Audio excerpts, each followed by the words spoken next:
نحمده ونصلي ونسلم على رسوله الكريم اما بعد سیرت النبی صلی اللہ علیہ وآلہ وسلم باب اول سیرت قبل از بعثت نوواں سبق آپ علیہ الصلاۃ والسلام کی والدہ ماجدہ کی وفات اور عبد المطلب کی کفالت اور انتقال۔ جب آپ صلی اللہ علیہ وآلہ وسلم کی عمر مبارک 6 سال کی ہوئی تو حضرت آمنہ رضی اللہ تعالی عنہ نے مدینہ کا قصد فرمایا۔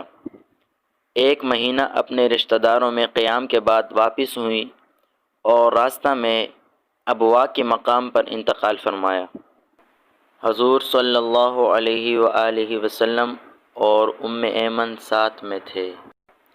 عبد المطلب کی کفالت اور انتقال۔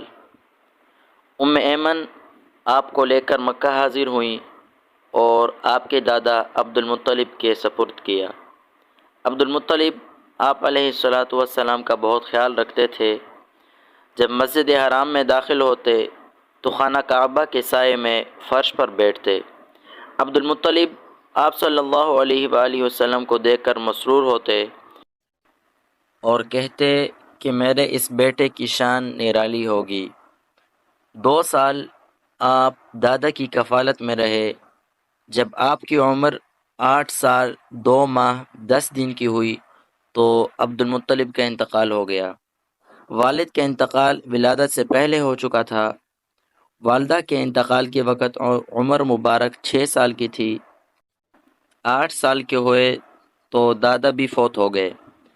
اللہ تعالیٰ کو یہ دکھانا تھا کہ یہ نونہال آغوش رحمت میں تربیت پائے گا اور مسبب الاسباب خود اس کی تربیت کا کفیل ہوگا۔ ام ایمن کا بیان ہے کہ جب عبد المطلب کا جنازہ اٹھا تو آپ صلی اللہ علیہ وآلہ وسلم جنازہ کے پیچھے روتے جا رہے تھے۔ ابو طالب کی کفالت۔ چونکہ ابو طالب جناب عبداللہ کے حقیقی بھائی تھے اس لیے عبد المطلب نے مرتے وقت ابو طالب کے سپرد کیا اور وصیت کی کہ آپ صلی اللہ علیہ وآلہ وسلم کی کفالت میں کسی قسم کی کوتاہی نہ کرنا، شفقت اور محبت کے ساتھ تربیت کرنا۔ ابو طالب نے آپ صلی اللہ علیہ وآلہ وسلم کو اپنی اولاد سے زیادہ عزیز رکھا اور آپ علیہ الصلاۃ والسلام کی محبت اور شفقت میں کمی نہ آنے دی، لیکن افسوس آپ صلی اللہ علیہ وآلہ وسلم کی انتہائی کوشش کے باوجود ابو طالب ایمان نہیں لائے۔